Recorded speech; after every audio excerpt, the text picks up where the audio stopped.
Idea popcorn സ്ട്രീറ്റിലേക്ക് എല്ലാവർക്കും സ്വാഗതം. ഞാനാണ് വീണ. ഈ വീക്ക് ബോക്സ് ഓഫീസിൽ മമ്മൂട്ടിയുടെ ഭാസ്കർ ദ റാസ്കൽ റിലീസായി.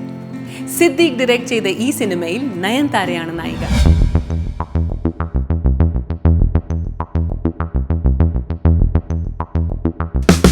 അച്ഛൻ ഭാസ്കറുടെയും മകൻ ആദിയുടെയും കഥയാണ് ഈ സിനിമ.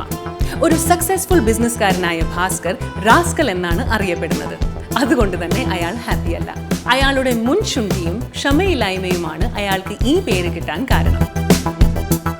ഭാസ്കറും ആദിയും ഒരു ട്രിപ്പിന് പോകുമ്പോൾ ഹിമയെ കാണുന്നു. ഹിമയും അവളുടെ മകളും ഒറ്റയ്ക്കാണ്.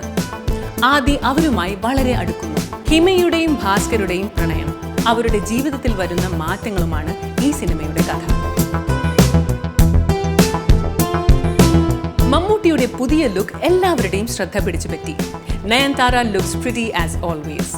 രണ്ട് കുട്ടികളും ബേബി സനൂപ്പും ബേബി അനികയും അവരുടെ കഴിവുകൾ നന്നായി പ്രകടിപ്പിച്ചിരിക്കുന്നു.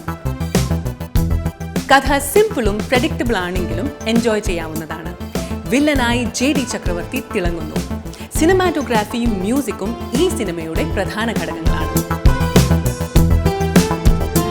ഞങ്ങളുടെ അഭിപ്രായം മസ്റ്റ് വാച്ച്. എന്തായാലും ഒരു മമ്മൂട്ടി ചിത്രമല്ലേ.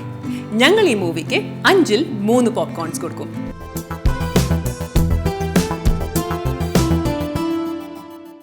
മൂവിയെക്കുറിച്ചുള്ള നിങ്ങളുടെ അഭിപ്രായം കമന്റ്സിൽ എഴുതൂ.